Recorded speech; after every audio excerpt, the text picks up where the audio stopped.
Cuando leemos el capítulo 1 de Daniel a detalle e investigamos el idioma original en el que se escribió el libro, encontramos importante la palabra propuso, que también se puede usar la palabra puso. Esto nos lleva también al versículo 9, cuando dice: y puso Dios a Daniel en gracia. Y encontramos algo muy interesante en el lenguaje semítico para entender los puso del hombre o las determinaciones de los mortales y los puso que provienen de parte de Dios, o en mismas palabras, las determinaciones divinas. La palabra hebrea para propuso es sun. Si lo podemos buscar en un diccionario hebreo, la encontraremos. Y también encontramos en el versículo 7, cuando el jefe de los eunucos puso nombres a los jóvenes hebreos, lo que nos lleva a segmentar dos tipos de determinaciones humanas: las que agradan a Dios y lo mueven, y las que están acorde con su ley divina, y las que van en contra de Dios y sus determinaciones. Hasta aquí usted dirá que no hay nada interesante, pero al investigar la palabra puso del versículo 9, refiriéndose a la gracia de Dios dada a Daniel, encontramos que es otra palabra hebrea llamada Natán, que significa lo mismo que la palabra anterior, sun, pero el escritor usa una distinción para que nos demos cuenta cuando es algo que proviene de Dios y cuando es algo que proviene de los hombres. O sea, podemos entender literariamente cuando el escritor puso una determinación divina y cuando fue determinación humana.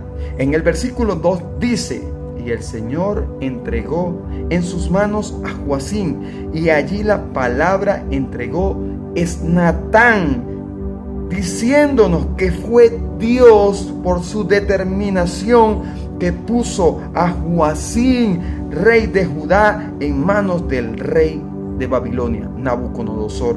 Para aquellos nacionalistas que ven banderas en las cosas espirituales y no pueden entender que el Dios del cielo da gracia, da pactos, da oportunidades, da tiempos de gracia para que nos podamos salvar, pero también nos entrega a los enemigos cuando nos rebelamos y no queremos arrepentirnos. Así seamos la niña de los ojos de Dios, así seamos su iglesia amada.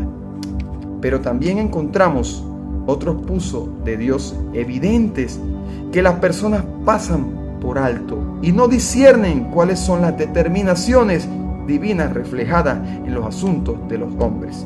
El verso 7 del capítulo 1 dice: y puso Dios a Daniel en gracia y en buena voluntad con el jefe de los eunucos.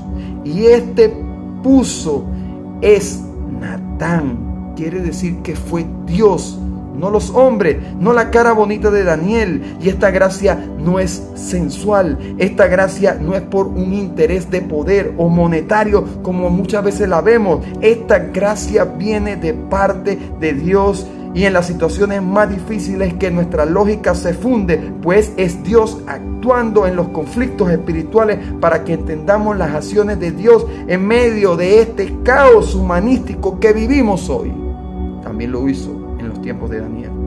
En medio de la prueba que estaba Daniel, por no contaminarse con la doctrina y la enseñanza babilónica, para no embriagarse con este vino de fornicación, Dios aparece de nuevo en el versículo 17 cuando dice: y a estos 4 muchachos Dios les dio conocimiento e inteligencia en todas las letras y en ciencia, y Daniel tuvo entendimiento en toda visión y sueño, y esto solo lo puede hacer un ser divino que desde arriba controla todo lo que pasa en los asuntos humanos y es el dueño del cielo y de la tierra, el que creó todo esto.